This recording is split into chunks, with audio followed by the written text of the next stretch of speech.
El filósofo escocés David Hume es uno de los grandes pensadores de la historia de la filosofía occidental. Es autor de la célebre frase "La razón es esclava de las pasiones", y esta frase de alguna manera encapsula la filosofía de este gran filósofo escocés. Lo que Hume sostiene es que nuestro comportamiento está gobernado principalmente por nuestras emociones y no la razón, y que el conocimiento que obtenemos del mundo que nos rodea no lo obtenemos a través de la razón como sostenía Descartes, sino principalmente a través de los sentidos. Es este conocimiento el que nos permite entonces comprender el mundo que nos rodea.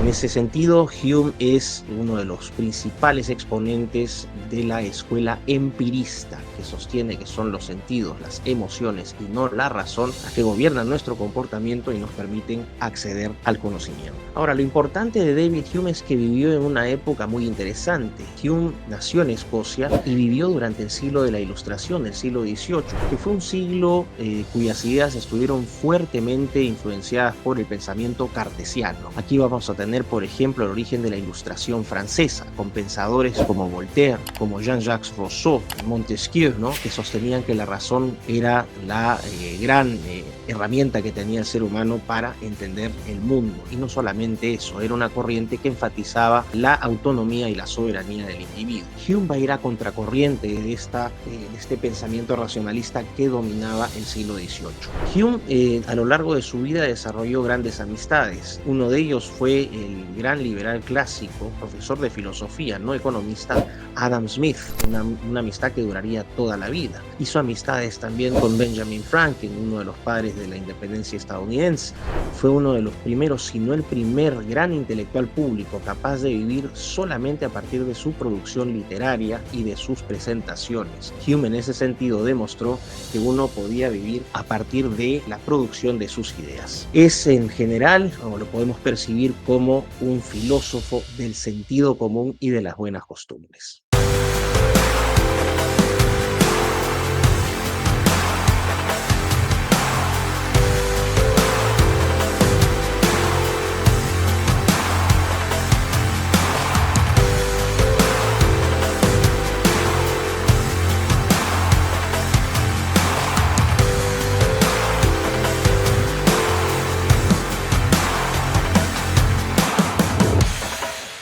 Queridos amigos, ¿cómo están? Quiero darles la bienvenida al sexto programa de la tercera temporada de Ecos del Saber, dedicado a 12 grandes filósofos de Occidente. Y en esta ocasión vamos a hablar del gran pensador escocés David Hume. David Hume nació en Edimburgo el 7 de mayo de 1711. Fue proveniente de una familia relativamente acaudalada. Su padre Joseph, abogado, muere cuando Hume tenía 2 años, y su madre, Catherine Hume, bueno, se apellidaban Home en ese momento, pero Home después Hume lo varía, ¿no? Cambia de Home a Hume. eh, los iba a criar, ¿no?, a los 3 hijos, un hermano mayor, una hermana menor, y la madre iba a asumir el cuidado de estos 3 niños hasta su muerte. Hume, de hecho, tiene palabras muy, muy cálidas para su madre, que expresa en una obra que él publica a pocos meses de morir, que es su propia autobiografía, ¿no? My Own Life, mi propia vida. Y se refiere en términos muy, muy cálidos, muy cariñosos a su madre, de quien decía que lo entregó todo para dedicarse a la educación de sus hijos. Desde pequeño, Hume demostró una gran habilidad intelectual, como sucede con estos grandes pensadores, y su madre fue instrumental en promover estas habilidades. En ese sentido, ya muy jovencito, a los 11, 12 años, en 1721, Hume se va a estudiar a la Universidad de Edimburgo, no una carrera específica, sino estudios generales, por ejemplo, en filosofía, en ciencias naturales y moral. Y posteriormente va a estudiar derecho, ¿no?, siguiendo los pasos del padre y del hermano mayor, pero se da cuenta que el derecho no llena su vida, que el derecho es básicamente una carrera procedimental de poca reflexión, así lo evalúa Hume, y abandona la universidad en 1727 para dedicarse de lleno a sus dos grandes pasiones, que son la filosofía y la literatura. Ahora, esto obviamente significaba que Hume tomaba un camino muy riesgoso.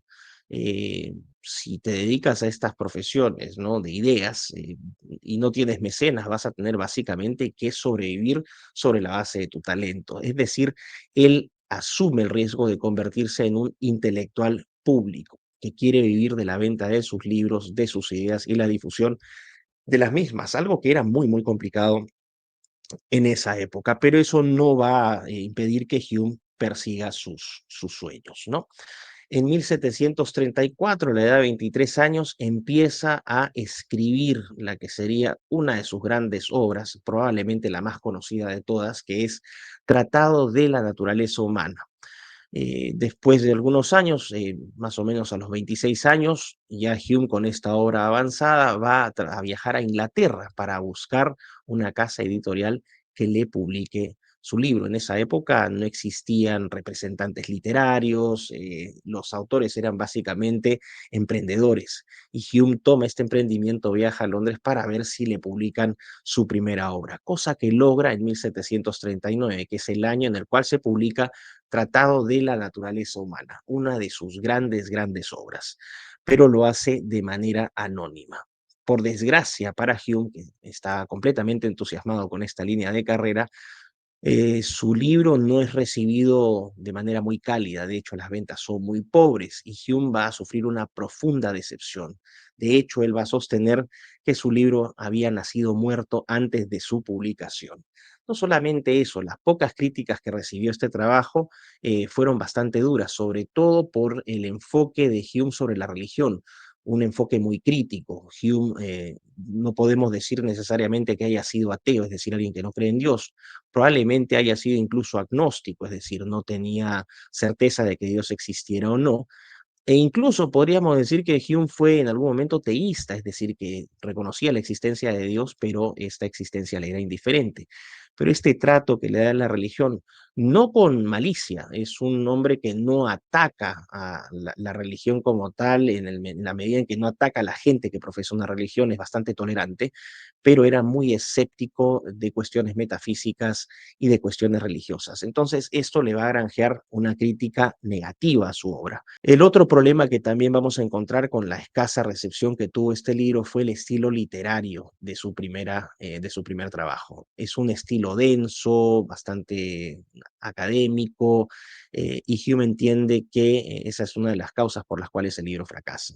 Por lo tanto, va a tomar clases, literalmente, de escritura para pulir y refinar su prosa, para hacerla más didáctica, más sencilla, más asequible a la gente, y de hecho lo va a lograr. Podemos adelantar que desde este momento las obras de Hume, la gran mayoría de ellas se convertirían en bestsellers, sobre todo sus ensayos críticos y sus libros y su serie de libros de historia popular, ¿no? Entonces, Hume en ese sentido va a tener éxito, asume el riesgo de convertirse en un intelectual público y va a ser uno de los primeros en la historia, si no el primer autor en la historia en vivir exclusivamente de la producción de sus libros, que de hecho le granjearon grandes ingresos, es decir, pudo vivir muy bien a partir de este trabajo. Vamos a ir un poco ahora entonces a hablar sobre el Tratado de la Naturaleza Humana, ¿no? ¿Qué aborda, qué temas aborda este libro? Es un texto fundacional de la filosofía occidental porque da origen a esta perspectiva, a esta corriente filosófica que es el empirismo, una especie de némesis, oposición contrapuesta al racionalismo cartesiano. Muchos van a considerar que esta obra es la obra más influyente de Hume, aunque Hume, sobre todo en los años más maduros, ya cuando ya Hume era un hombre más maduro, más mayor, no se refiere en términos muy favorables a este libro. Él menciona que Tratado fue una obra muy juvenil, juvenile, ¿no? Ingenua, y que no reflejaba de manera muy precisa su filosofía. Pero, ¿qué es Tratado de la Naturaleza Humana? Es un libro que explora la naturaleza del conocimiento, las emociones y la moral del ser humano desde una perspectiva empírica, es decir, a partir de los sentidos, no a partir de la mente, sino a partir de los sentidos. De alguna manera es un libro que intenta establecer una mayor sistematicidad, un mayor rigor en el estudio de la psicología humana. de la forma como el ser humano se comporta, cómo concibe el mundo. Y también resaltar, ¿no?, la importancia del conocimiento empírico, el conocimiento que obtenemos a través de los sentidos. Abiertamente también es un tratado que contradice las posturas de Descartes, que, como les decía, afirmaba Descartes que solamente a través de la razón íbamos a acceder al conocimiento certero verdadero. Hume va a ir totalmente en contra de esta posición. Para Hume, en realidad, el ser humano no es un ser racional, sino principalmente emocional, instintivo. Por lo que él decía, se refería a las emociones como las pasiones, the passions. Las pasiones son las emociones, los sentimientos del ser humano y eso es lo que gobierna su comportamiento. Tratado de la naturaleza humana está compuesto de tres partes y la primera de estas partes va a abordar el entendimiento, ¿no? Sobre el understanding o entendimiento. Y Hume argumenta que todo el conocimiento se obtiene a partir de las experiencias sensoriales, es decir, nuestros sentidos, el tacto, la vista, el olfato, el gusto, el oído, ¿no?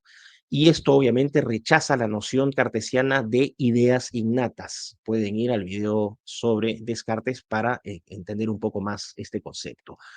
¿Qué dice Descartes sobre las ideas innatas? Que nacemos con ideas ya instaladas en nuestro cerebro. Por ejemplo, la idea de Dios ya está instalada en nuestro cerebro antes incluso de nacer. Las matemáticas, el lenguaje de las matemáticas también está como pre-insertado en nuestras mentes antes de nacer. Hume rechaza esta noción. Hume dice que nacemos, como lo había sostenido en algún momento el gran filósofo liberal inglés John Locke, con una tabula rasa, es decir, una mente completamente limpia, es como una hoja en blanco, no tiene nada. Y Hume entonces va a decir que esta hoja en blanco no la vamos a ir llenando con ideas que van a nacer o con conocimiento que van a nacer de nuestra razón, sino a partir de nuestras propias experiencias. Aquí Hume va a hacer una distinción importante entre los conceptos de impresiones e ideas.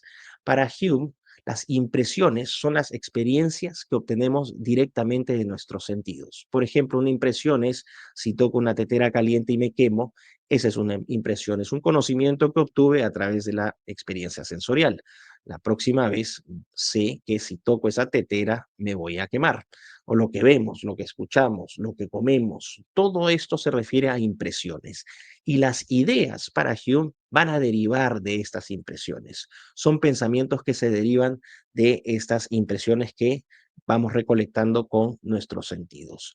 Hume también hace una distinción entre la memoria y la imaginación y dice que ambas juegan un rol fundamental.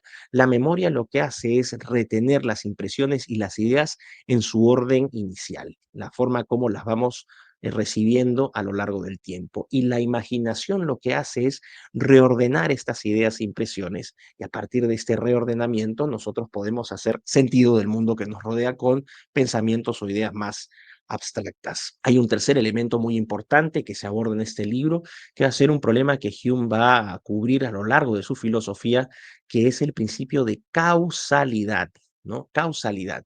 Vimos, por ejemplo, en Aristóteles, en Santo Tomás de Aquino y en Descartes, la importancia que estos pensadores le asignaban a la idea de causa-efecto, ¿no? O al principio de causa-efecto. Para Hume esto no se sostiene bajo un pensamiento racional. Hume lo que dice es que nosotros no podemos observar directamente la causalidad. Lo que hacemos es observar, ¿no?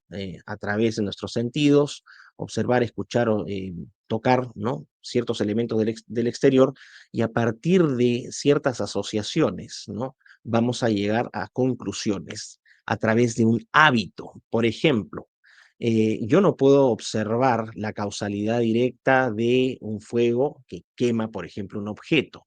La causalidad como tal no la puedo observar, pero sí observo que el objeto está siendo quemado por este fuego. Puedo establecer una relación. Si pongo un objeto, ese objeto se va a quemar. Voy formando un hábito porque voy a observar que a lo largo del tiempo diferentes objetos pueden ser quemados por el fuego. Observo la causalidad, pero puedo establecer esta relación. Es a partir de esta idea del hábito que formamos para establecer la relación de causalidad, uno de los principios fundamentales también de la filosofía de David Hume. Entonces, podríamos también pensar en otro ejemplo, cuando vemos nubes grises en el cielo y llueve. ¿no? Y observamos este fenómeno en diferentes lugares y en diferentes momentos de nuestra vida, ya a lo largo del tiempo, habiendo observado varias veces nubes grises que dan como resultado lluvia, no es que hayamos observado la causalidad, sino no podemos concluir que esas nubes grises van a generar lluvia. Es decir, hay otro elemento importante también aquí en la filosofía de David Hume. A través de estas observaciones de causalidad, a través de las impresiones, la inducción, el principio de inducción, es decir, un conocimiento que se obtiene a partir de los sentidos. Y ya voy a explicar un poquito más adelante y con mayor profundidad esta idea. La segunda parte del Tratado de la Naturaleza Humana se va a referir a las pasiones. Y es aquí, o las emociones o sentimientos, como lo señala Hume, pasiones. Y es aquí donde Hume anota esta frase, que no es exacta, es un parafraseo de la misma, ¿no? De la razón es esclava de las pasiones. Hume va a determinar que existen dos tipos de emociones, o dos categorías, ¿no? Las emociones o las pasiones directas, que son aquellas que obtenemos mediante, como respuesta a estímulos directos de placer y de dolor, ¿no? Respuestas a estímulos directos de placer y de dolor. Y aquí las pasiones directas van a ser el amor, el odio, el miedo, pero también va a existir otro grupo de pasiones que son las pasiones indirectas, que no solamente responden a estímulos directos, sino que tienen procesos cognitivos asociados al momento de generar esta pasión. Por ejemplo, el orgullo. Si yo gano una competencia, hay un estímulo directo. Gané la competencia, la emoción de ganarla me va a poner muy contento, voy a estar muy feliz. Pero también voy a derivar una pasión de esto, que es el orgullo. Pero el orgullo no es solamente una respuesta a ese estímulo directo, sino es una respuesta como yo, como individuo, me concibo a mí con respecto a los demás. Es decir, no solamente voy a estar contento, alegre por esta victoria, sino que sé que eso me va a traer un reconocimiento de terceros.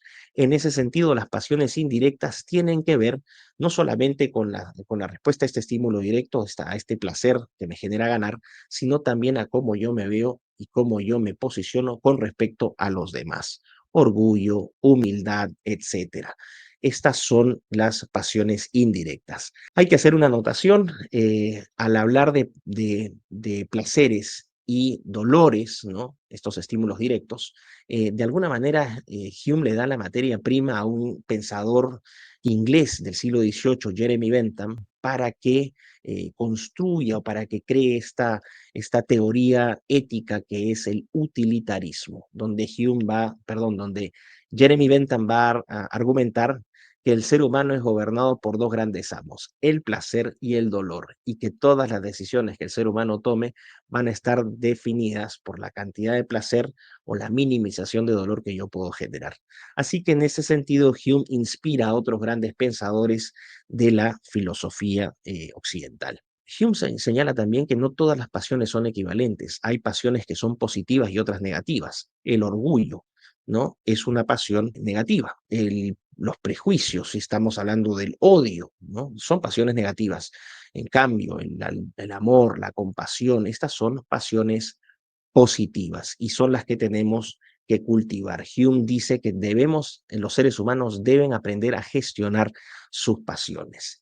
Y hay otro concepto clave que va a definir después la concepción ética, ¿no? La filosofía moral de David Hume, que es el concepto de simpatía, donde Hume va a introducirla y va a decir que la simpatía es un elemento crucial para que los individuos puedan conectarse los unos a los otros. Por ejemplo, yo puedo sentir simpatía porque me identifico con la alegría de un tercero, de una persona que no soy yo.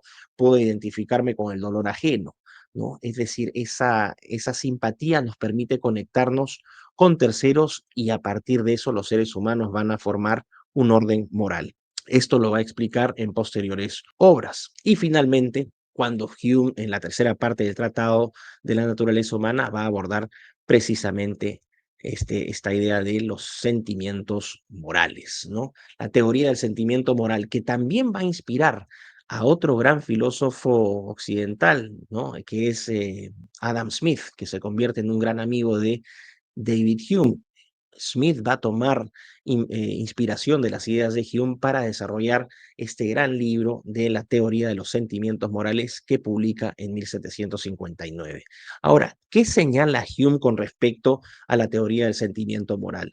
Hume argumenta que los juicios morales surgen de las emociones y no del razonamiento deductivo. Es otro ataque directo al racionalismo cartesiano. Hume también va a distinguir entre virtudes y vicios. Él dice que las virtudes nos generan placer, pero no se refiere al placer en un plano físico, en un plano netamente utilitarista, sino se refiere a una elevación también del ser humano, el placer que nos generan las virtudes y los vicios que son todo lo contrario y que representan dolor y sufrimiento. Ahora, Hume dice, existen virtudes que son naturales y virtudes artificiales.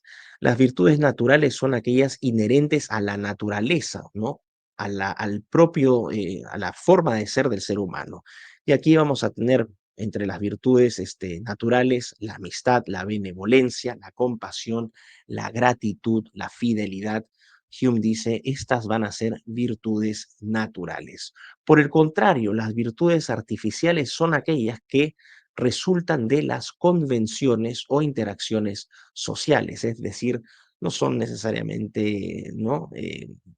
Que nacen de nuestra forma, de nuestra naturaleza, sino que a partir de la interacción con otros seres humanos. Y virtudes artificiales positivas, por ejemplo, vamos a tener a la justicia, la honestidad, la modestia e incluso la castidad. Estas son para Hume virtudes artificiales positivas. Ahora, frente a todo este conjunto de conceptos, Hume dice, ¿cómo entonces a partir de estas virtudes, de la distinción de los vicios, a partir de las impresiones que obtenemos, ¿no? De las pasiones positivas, ¿cómo podemos entonces construir a un ser humano? ¿Cómo podemos concebir al ser humano? El ser humano tendría una identidad personal y Hume dice que hablar de una identidad personal es algo arriesgado, que no es preciso hablar de una identidad personal porque dice que los seres humanos transitamos constantemente por distintos estados emocionales, que somos un flujo constante de pasiones y por lo tanto definir la identidad de un ser humano es algo muy complicado, muy difícil de lograr. ¿Cuáles son los principales entonces conceptos e ideas que se abordan ¿no? en Tratado de la Naturaleza Humana? El empirismo es la primera de ellas, como les sostuve, ¿no? Esta idea es fundacional de la filosofía de Hume, que el conocimiento se obtiene de los sentidos de la experiencia y esto desafía abiertamente el racionalismo de Descartes. Segundo concepto importante, esta distinción entre impresiones e ideas. Si solamente obtenemos conocimiento a partir de nuestras experiencias sensoriales directas con el mundo que nos rodea, entonces el concepto de ideas innatas es inválido. No podemos tener ninguna idea en la mente a menos que hayamos experimentado el mundo externo. Y los recién nacidos no han experimentado el mundo externo. Por lo tanto, no pueden haber nacido con ideas preconcebidas, porque no tienen impresiones, desconocen, ¿no? El entorno en el cual habitan. El tercer elemento clave es el escepticismo que muestra David Hume con respecto a la causalidad. Como les señalé anteriormente, Hume dice no podemos observar directamente la causalidad, pero podemos inferir por hábito, ¿no? A través de la observación de fenómenos específicos a lo largo del tiempo, que existe por este hábito una relación de causa-efecto. Ahora, este escepticismo con respecto a la causalidad, Hume también lo va a elevar a un escepticismo con respecto al campo de la metafísica, es decir, de todas aquellas preguntas filosóficas que surgen sobre el ser, sobre la existencia, sobre el tiempo. Él dice que en ese sentido Hume va a mostrar un escepticismo sobre la utilidad de la metafísica que depende exclusivamente de la razón y también va a extender este escepticismo a la religión. ¿Por qué? Porque ambas van a necesariamente transitar por el uso de nuestra razón y no hay ninguna evidencia empírica que sustente, según Hume, estas afirmaciones. Otro elemento importante, esta idea de sentimientos morales, el sentimentalismo moral, para Hume son las emociones las que sustentan el orden moral de una sociedad. Y la idea de simpatía como fundamento de la moral. Es decir, la simpatía es clave para emitir juicios morales. ¿Por qué? Porque nos permite conectar emocionalmente con otros, para bien o para mal. Podemos tener simpatía, pero también antipatía por alguien. Eso va a influir en nuestros juicios morales, ¿no? De alguna u otra manera, para Hume, la simpatía representa una forma de conexión emocional. Esta conexión emocional que tenemos con otros seres humanos va a formar la base del orden moral social.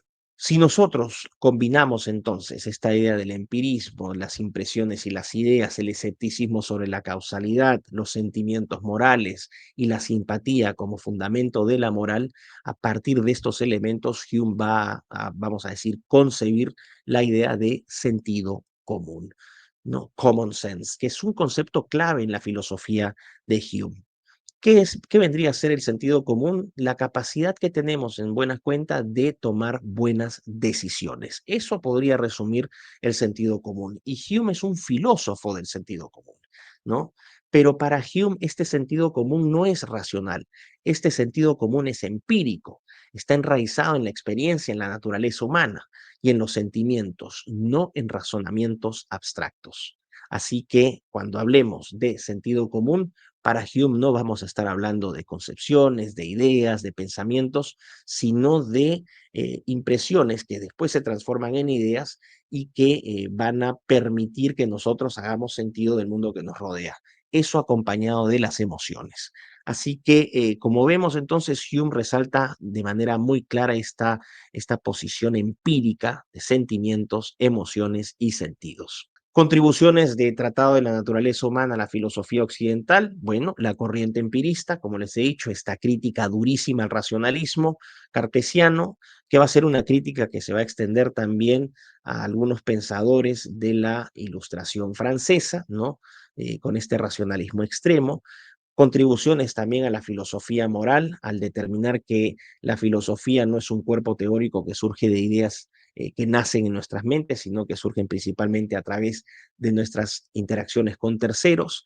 La psicología, es decir, tratar de entender al ser humano como un ser irracional y altamente emocional, cómo nuestras percepciones cambian nuestra percepción del mundo.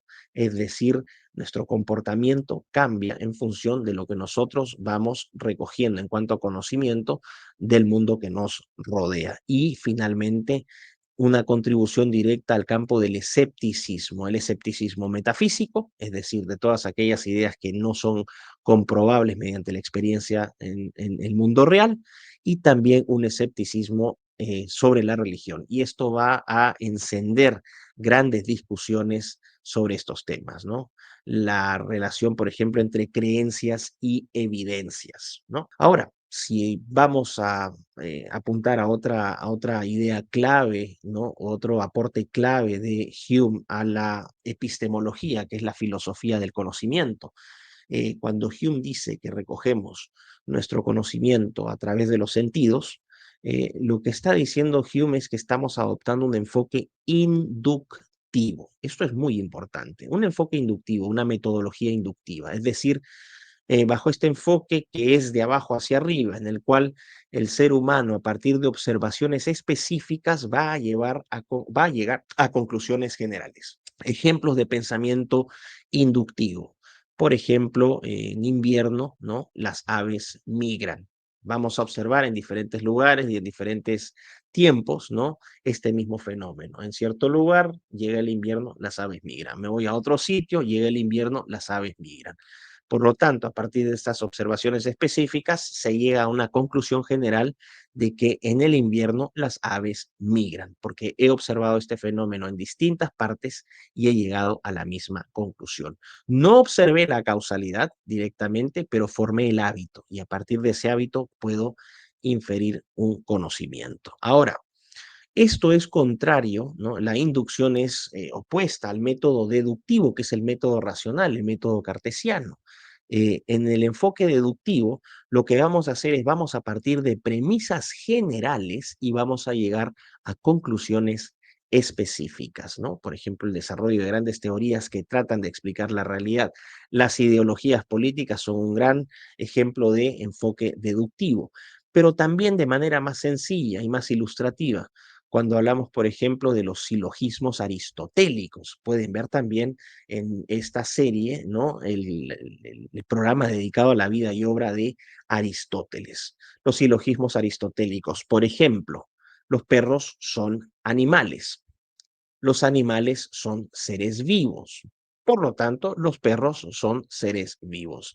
Voy deduciendo de manera lógica hasta llegar a una conclusión específica. Así que el enfoque inductivo, la metodología inductiva es otro de los grandes aportes que va a hacer David Hume a la epistemología. Bueno, ahí vamos a cerrar un poco el Tratado de la Naturaleza Humana, que es una de sus primeras grandes obras, y vamos a ir un poco más a su vida. En 1741-42 publica otra obra que se llama Ensayos Morales, Políticos y Literarios, una obra que en realidad no tiene mayor relevancia dentro del gran cuerpo de, filosófico de David Hume. Lo que sí podemos decir que el Tratado de la Naturaleza Humana le forja a Hume una reputación pública no tan positiva, ¿no? En un territorio, ¿no? El presbiterianismo, un territorio, Escocia era un país religioso, era un país protestante, ¿no? Que se adhiere al presbiterianismo.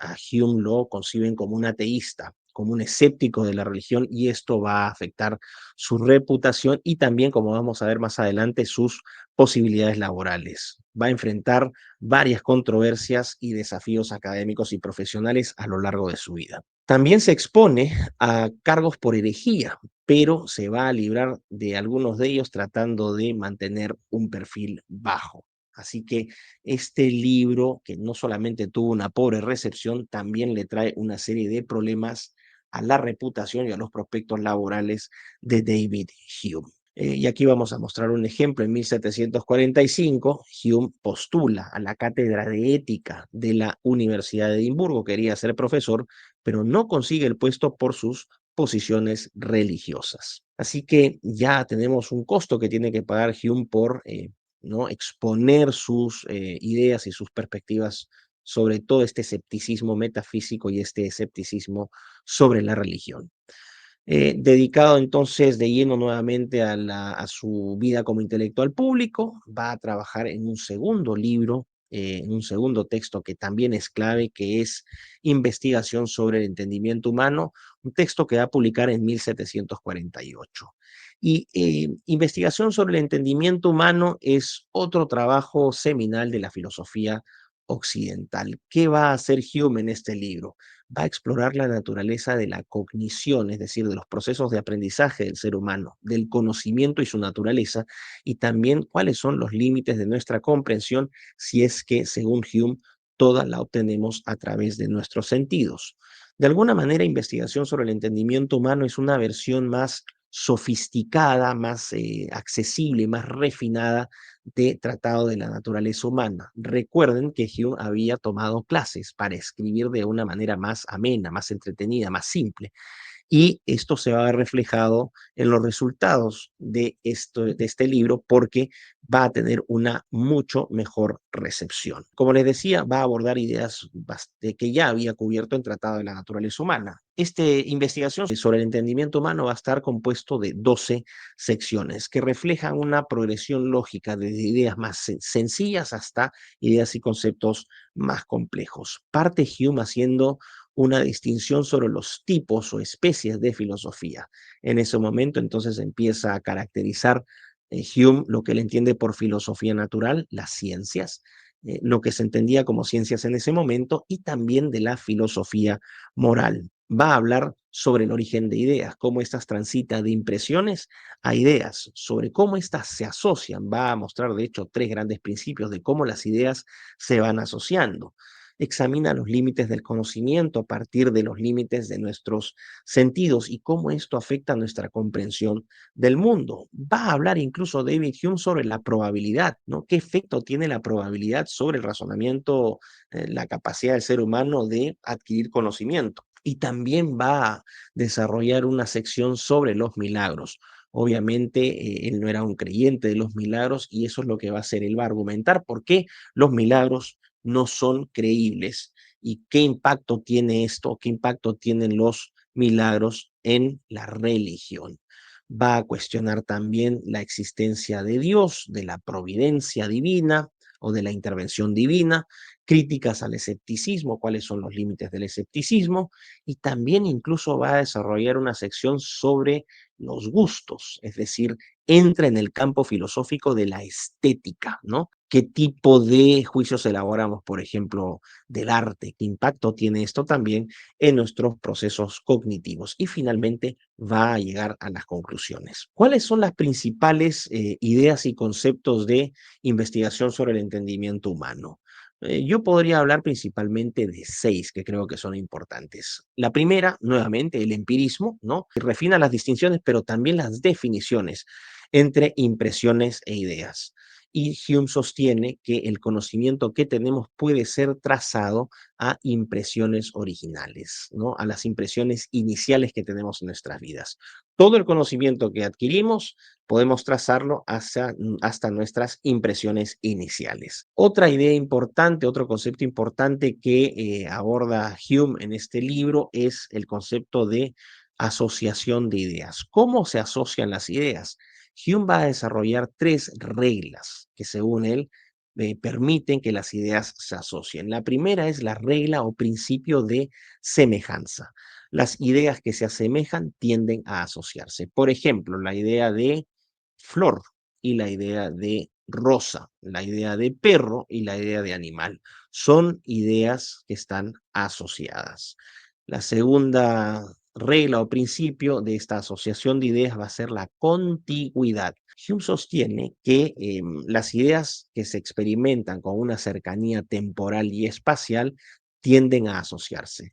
¿A qué se refiere cercanía temporal y espacial? Un evento que haya ocurrido en un tiempo y en un lugar específicos. Por ejemplo, las experiencias que tenemos con amigos. Podemos recordar que estuvimos con ciertas personas en ciertos lugares y podemos recordar ciertos eventos. Bueno, para Hume, esas impresiones que tenemos al momento de interactuar con otros seres humanos, el vaso de, ¿no? de cerveza o de agua que nos tomamos, la comida que comimos, la música que escuchamos, ese conjunto de impresiones, ¿no? va a derivar en ideas y como están próximas en aspectos temporales, es decir, en momentos específicos, en tiempos específicos y también en una dimensión espacial, es decir, en lugares específicos donde se llevaron a cabo estas experiencias, es que nosotros vamos a poder asociarlas. Las experiencias con amigos, en fiestas, con personas que queremos en determinados momentos, eso es posible gracias al principio de contigüidad. Y finalmente el principio de causalidad, que ya lo había desarrollado Hume, ¿no? Esta causalidad que Hume dice no podemos observarla directamente, pero Hume señala las ideas que involucran una relación causa-efecto que no observamos, pero que formamos por hábito, también tienden a estar asociadas. Por ejemplo, el fuego lo asocio con calor o también lo puedo asociar al fuego con humo, ¿no? Causalidad, si yo estoy cerca del fuego voy a sentir calor. Ahí hay una causalidad que no observo, pero que puedo sentir. O por ejemplo, cuando pienso en agua fría, ¿no? Y yo me meto a esa agua, directamente mis sentidos van a percibir el agua, la temperatura de esa agua y esas impresiones van a transformarse después en ideas. ¿Qué va a decir eso? Que si yo repito esta experiencia en diferentes lugares y en diferentes tiempos, cada vez que me meta al agua fría, por hábito, yo ya voy a poder determinar que el agua fría me va a generar o me va a causar frío. Para Hume, todas estas asociaciones van a moldear nuestros pensamientos y también nuestras creencias, pero es de esta manera como llegamos a entender el mundo. Otro problema importante que vamos a observar en este libro que aborda Hume es el problema de la inducción, como les señalé. ¿No? La inducción es este principio o esta metodología en el cual yo obtengo conocimiento partiendo de observaciones específicas y llegando a conclusiones generales. Esta es una de las grandes contribuciones de David Hume a la filosofía occidental y en particular a la epistemología, como les mencionaba. Y así que, bueno, esa idea de la inducción que se contrapone al enfoque deductivo, que es el enfoque racionalista. Hume también va a hacer una distinción en los tipos de conocimiento, en la naturaleza del conocimiento. Hume va a decir que existen dos tipos de conocimiento: el conocimiento sobre las ideas y el conocimiento sobre el mundo o los hechos. En el conocimiento de las ideas, lo que sostiene Hume es que existen proposiciones que son intuitiva o demostrativamente verdaderas. Intuitiva o demostrativamente verdaderas. Por ejemplo, las reglas de la matemática, los principios de la matemática. Son proposiciones que se conocen a priori y que no necesitan evidencia empírica. Pero qué curioso, si ustedes han estado prestando atención, aquí Hume va a entrar en una importante contradicción. ¿Cómo podemos tener ideas a priori si es que no las hemos experimentado? Ya que hay un límite del enfoque empírico, que sí le da un punto al enfoque racionalista. Las matemáticas no se pueden tocar, no se pueden oler, no se pueden escuchar, no se pueden observar. Sin embargo, podemos hacer sentido de las mismas. ¿Cómo obtenemos las matemáticas? ¿Las obtenemos por una experiencia sensorial? ¿Cómo pueden estar entonces o cómo pueden ser demostradas a priori si es que no las hemos experimentado? Aquí Hume entra en un problema, en un conflicto con sus propios postulados. Sin embargo, cuando Hume va a hablar sobre el conocimiento del mundo, los hechos, él va a decir que son proposiciones que requieren observación empírica, es decir, requieren de la aplicación de nuestros sentidos para ser validadas. Por ejemplo, el sol amanece, ¿no? El sol, siempre cuando amanece está el sol, o el sol se pone en occidente, o cuando yo suelto un objeto va a caer al suelo por la fuerza de la gravedad. Bueno, esos son conocimientos sobre el mundo, son hechos que requieren ser validados mediante nuestra propia observación. Ahora, a diferencia del conocimiento sobre las ideas, que son proposiciones conocidas a priori, en este caso, el conocimiento sobre el mundo o los hechos son proposiciones que se conocen a posteriori, es decir, después de observado el fenómeno, el proceso, y van a depender de nuestra experiencia para ser validadas. Así que ya vamos viendo cosas importantes y aquí también en investigación sobre el entendimiento humano, Hume va a abordar el problema, para él un problema que son los milagros y la religión. Es un punto polémico porque esto, como les dije, le genera grandes problemas a Hume, ¿no? Esta crítica a la religión, su escepticismo religioso. Hume argumenta que los milagros son muy improbables porque violan todas las leyes naturales. Más aún, Hume sostiene que aquellas personas, ¿no?, que brindan testimonio sobre, ¿no?, sobre estos milagros para intentar respaldarlos, son fuentes poco confiables, porque el ser humano puede ser falible. En este caso, Hume va a tomar, ¿no?, esta crítica de Descartes a los sentidos. Descartes decía que los sentidos nos podían inducir al error. Bueno, Hume va a tomar esto y va a decir, sí, es cierto, los sentidos nos pueden inducir al error, pero también no podemos confiar, ¿no? Simplemente por confiar de primera mano de otra persona. Así que hay poca confianza. Y esto obviamente va a generar un problema, a ver ¿cómo se sustenta entonces la religión si no es con hechos, ¿no?, comprobables, si no es un conocimiento sobre el mundo? Este escepticismo va a calar hondo en Hume, porque Hume va a decir que en realidad la religión es explicarla y entenderla racionalmente, es un absurdo, y entenderla y explicarla de manera empírica también, porque no podemos comprobar con nuestros sentidos lo que se dice. Más aún, Hume va a decir incluso que las creencias religiosas podrían minar el razonamiento crítico. Ahora, conclusiones entonces de investigación sobre el entendimiento humano. Bueno, la primera de ellas, que el conocimiento está limitado por nuestras experiencias sensoriales. Solamente adquirimos conocimiento a través de nuestros sentidos, y que mucho de lo que nosotros consideramos conocimiento, es decir, ¿no?, este conocimiento que observamos, de los fenómenos que observamos, es producto de los hábitos, producto de los hábitos de la observación, de la asociación de ideas, pero no del razonamiento abstracto. Así que ahí tenemos un primer punto de las conclusiones de investigación sobre el entendimiento humano: el enfoque empirista inductivo. Otro elemento importante, la causalidad no puede ser observada. Hume va a refinar este argumento, lo va a reafirmar y finalmente los juicios morales no emanan de la razón, sino de los sentimientos. No es producto del razonamiento objetivo, la moral es producto de nuestras emociones. Así que, como ven, se contraponen algunos temas que ya Hume había cubierto en Tratado de la Naturaleza Humana, pero los va a desarrollar con con una prosa más dinámica, más entretenida, más didáctica en investigación sobre el entendimiento humano. Pero vamos a seguir un poco con la vida de Hume. En 1749, ya un año después de publicada su segunda obra, Hume va a conocer a quien se va a convertir en un amigo de toda la vida, el filósofo moral escocés no economista Adam Smith, con quien va a forjar esta amistad que va a ser hasta el final de sus días. Pero Hume no solamente va a conocer a Adam Smith, también va a conocer al gran filósofo conservador Edmund Burke, con quien también va a tener una relación muy cordial, y con el intelectual y ensayista británico Samuel Johnson. 1751, Hume va a publicar una tercera obra muy importante que es Investigación sobre los principios de la moral. ¿Y qué es lo que va a hacer Hume aquí? Hume fundamenta, ¿no?, que nuestros juicios morales derivan de los sentimientos y no de la razón. Lo que nosotros consideramos bueno y malo no es que lo razonemos, sino que lo obtenemos a partir de nuestras propias experiencias. Pero a partir de esta idea de la simpatía, no solamente de nuestras propias experiencias, podemos identificarnos también con las experiencias ajenas, con el triunfo ajeno, con la desgracia ajena.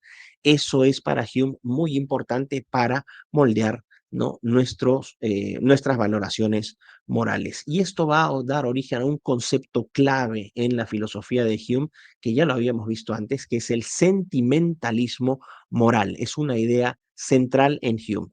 Nuestras decisiones morales están derivadas de la simpatía que podemos sentir hacia terceros. Por lo tanto, para ser una sociedad virtuosa, ordenada, una sociedad moral, lo que tenemos que hacer, según Hume, es educar desde niños, ¿no? Educar a nuestros pequeños a ser virtuosos, cultivando no su razón, sino sus sentimientos, sus emociones.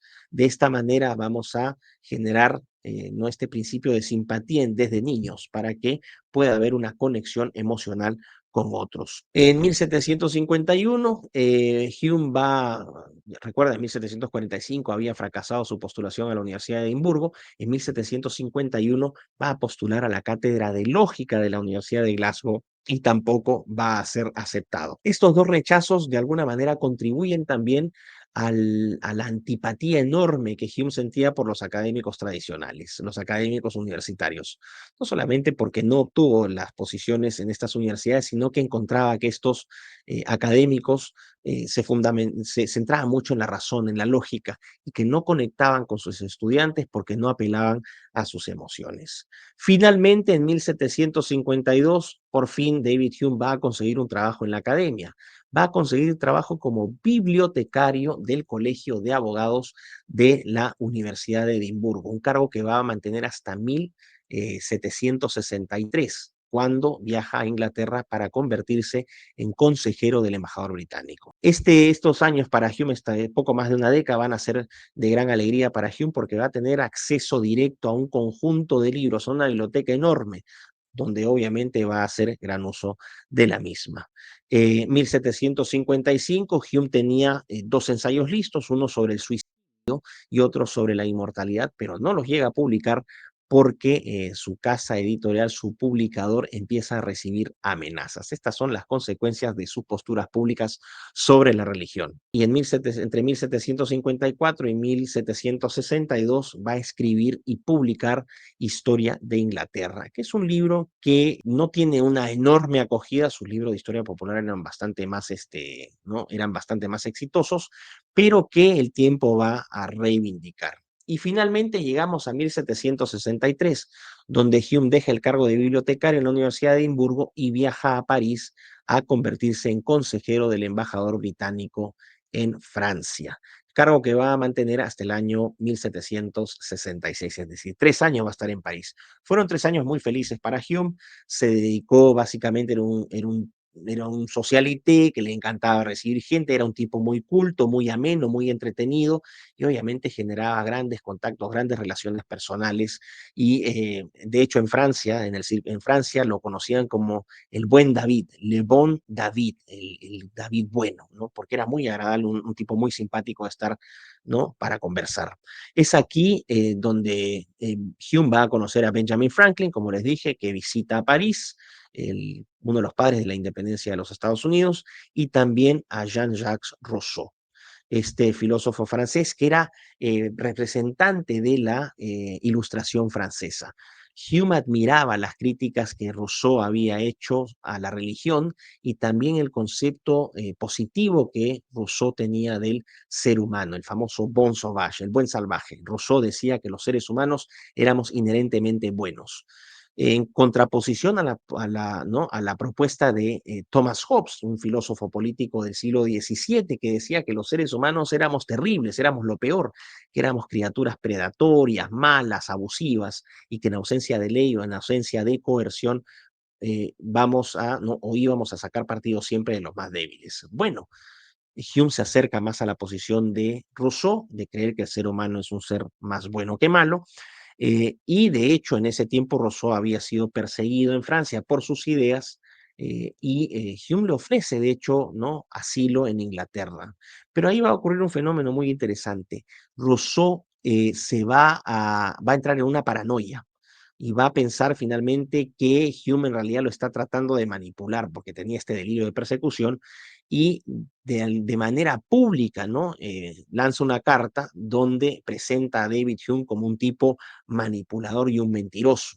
Obviamente esto va a hacer que Hume responda, ¿no? a estas acusaciones y obviamente es una, vamos a decir, una amistad que va a durar eh, un año, pero bueno, por lo menos se conocieron. La disputa entre Rousseau y Hume es interesante porque no solamente se pelean por cuestiones personales, sino por sus perspectivas filosóficas. Y aquí sería bueno hacer una distinción entre la ilustración francesa, de la cual Jean-Jacques Rousseau es representante, que es la corriente de ilustración que más conocemos en Occidente, lamentablemente, frente a esta ilustración escocesa que es liderada por David Hume, ilustración francesa e ilustración escocesa, que son claves en el siglo de la ilustración, el siglo XVIII. La ilustración francesa es una ilustración abstracta, idealista, que enfatiza la razón, que enfatiza al individuo, que hace un escrutinio racional de la moral, es decir, la moral surge de la razón, es inherentemente violenta y profundamente antirreligiosa, especialmente anticatólica. Mientras que la ilustración escocesa de David Hume, ¿no? o liderada por David Hume, es una ilustración más empírica, más práctica, podemos decir que enfatiza no la razón, sino la naturaleza del ser humano, sus emociones, sus sentimientos, que la moral del ser humano no se construye sobre la razón, sino sobre la simpatía, este sentimentalismo moral, no es radical, sino es más conservadora, y a diferencia de este odio, esta versión de los ilustrados franceses por la religión, especialmente los católicos, la ilustración escocesa es muy tolerante de la religión, es decir, Hume de hecho promueve la tolerancia religiosa. Y David Hume es el principal exponente de esta corriente de ilustración escocesa. En 1775, lamentablemente, a David Hume le diagnostican un cáncer intestinal y en sus últimos meses se va a dedicar a escribir esta autobiografía que él titula My Own Life, mi propia vida, donde se refiere en estos términos muy cariñosos a su madre, como les mencionaba al inicio, y también va a gestionar la publicación de de su última obra, que es Diálogos sobre la religión natural. Pasó sus últimos años reflexionando sobre su obra, sobre su vida, haciendo pequeños escritos y donde expresa, como le dije, cierto arrepentimiento por su tratado de la naturaleza humana, una crítica por encontrarle un libro relativamente ingenuo. Y finalmente, el 25 de agosto de 1776, año de la publicación de La riqueza de las naciones, The Wealth of Nations, el gran texto clásico de Adam Smith que da origen a la economía. Pocos meses después de la independencia de los Estados Unidos, el 4 de julio de 1776, el 25 de agosto de ese año, muere David Hume completamente en paz en su casa en Edimburgo, ¿no? Y sin ningún tipo de problemas, tiene una muerte bastante tranquila. Así que es un hombre que vivió sobre la base de sus convicciones, un hombre que fue fiel a sus principios, un hombre que hizo del intelectual público una carrera viable. En 1779 se publica esta obra póstuma, ¿no? Diálogo sobre la religión natural, donde Hume va a extender sus críticas a la religión, donde Hume dice que no es racional pensar en la religión o creer en Dios. Esto obviamente se contrapone a los postulados de Santo Tomás de Aquino, al escolasticismo de Santo Tomás de Aquino. Santo Tomás de Aquino, si recuerda, decía que a través de la razón de las 5 vías podíamos probar la existencia de Dios. Tampoco le gustaba a Hume esta idea de un Dios que castiga, un Dios no cruel. Él dice que estas son supersticiones que hacen mucho daño y que argumentar sobre la existencia de Dios sobre la base racional y también sobre la base empírica es un absurdo. Sin embargo, como les dije, él va a promover la tolerancia religiosa. ¿Qué podemos concluir en David Hume entonces? Que es un gran filósofo, independientemente de su posición religiosa. Y quiero que quede claro, la gente debe aprender a evaluar a los filósofos en la base de sus contribuciones, no solamente de las malas ideas que generan, sino de la oportunidad que sus malas o buenas ideas le dan a otros pensadores, a otros filósofos e incluso a nosotros para refutar o validar sus argumentos. No se puede negar que hay un antes y un después en la filosofía occidental con David Hume, así como lo hubo un siglo antes casi con René Descartes. El hecho de que Hume observe esta cuestión, ¿no? Que es una observación empírica que podemos validar, que el ser humano es un ser de emociones antes que de razón. Por ejemplo, la gente cuando vota, no vota con el cerebro, vota con el hígado. Cuando uno está enamorado, no piensa, actúa en base a las emociones. Hume recoge esa observación que es empíricamente validable.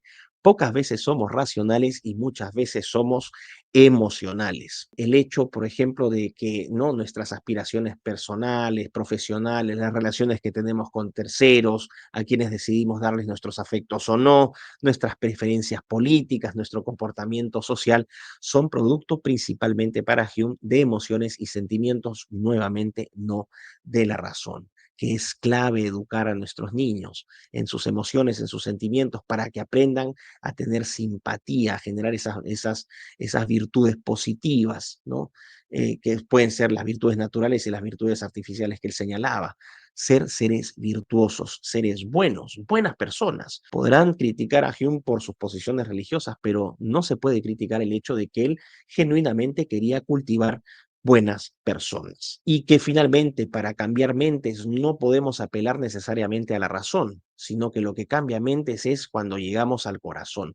Una educación de hechos, una educación árida, una educación de cifras, no tiene ninguna validez. Tenemos que inspirar, tenemos que encender la pasión en nuestros alumnos, en la gente que nos escucha.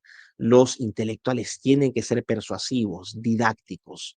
Para ser persuasivos no basta la razón. Cuando, como por ejemplo, un economista dice, la economía creció 6% este año, no dice nada. En cambio, si se dice, ¿no? Ahora podemos comprar más comida, somos más felices, pasamos más tiempo en casa con la familia, gracias a ese 6%, eso sería otra cosa. Así que en general lo que podemos decir es que Hume trae los sentimientos a la filosofía, trae las emociones al comportamiento humano. De alguna manera recoge la naturaleza del ser humano, la rescata, la hace más viva. Podemos decir entonces, ya a modo de cierre, que Hume es un gran filósofo, es el gran filósofo de las buenas costumbres y el sentido común. Muchísimas gracias.